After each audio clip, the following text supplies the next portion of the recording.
ನನ್ನ ಹೆಸರು ಮಂಜುನಾಥ್ ಅಂತ. ನಾನು ಮೂಲತಃ ಹಾಸನದವನು. ಇಲ್ಲಿ ಕಲ್ಕೆರೆಯಲ್ಲಿದ್ದೀನಿ, ಕೆ ಆರ್ ಪುರಂ ಹೋಬಳಿಲಿ. ನಾನು ಸುಮಾರು ಇದು ಒಂದು 10ನೇ ಬಾರಿ ಇರ್ಬೋದು ಸರ್. ವಾರ ಸಮಯ ಸಿಕ್ಕಾಗೆಲ್ಲ ಬರ್ತೀನಿ.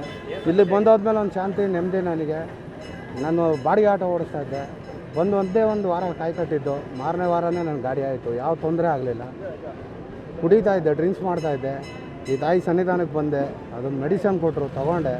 ಆ ಕುಡಿಯೋದು ಕಂಡ್ರೂ ಆಗಲ್ಲ, ಆ ಬಾರ್ ನೋಡಿದ್ರೂ ಆಗಲ್ಲ, ವಾಸನೆ ಆಗಲ್ಲ ನನಗೆ. ಆ ರೀತಿ ಇದ್ದೀನಿ ಸರ್. ನನ್ನ ಮಕ್ಳಿಗೂ ಅಕ್ಸೆಂಚರಲ್ಲಿ ಒಳ್ಳೆ ಡ್ಯೂಟಿ ಆಯಿತು. ಚೆನ್ನಾಗಿದ್ದೀವಿ ಸಂಸಾರ ಒಟ್ಟರೆ ಸರ್. ಬರೋ ಭಕ್ತಾದಿಗಳಿಗೆ ದಯವಿಟ್ಟು ಕಾಟೇರಮ್ಮನ ಬಗ್ಗೆ 100% ನಂಬಿಕೆ ಇಟ್ಟು ಬನ್ನಿ. ಆ ತಾಯಿ ತುಂಬ ಪವರ್ಫುಲ್ಲು.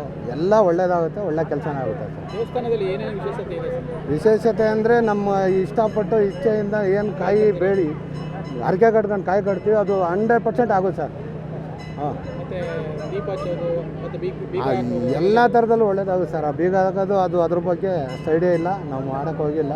ಅದೇನೋ ಅಂತಾರೆ, ಆದರೆ ಕಾಯಿ ಕಟ್ಟೋದು ಅಂತೂ ಸತ್ಯ ನೆರವೇರುತ್ತೆ ಸರ್. Okay sir, okay.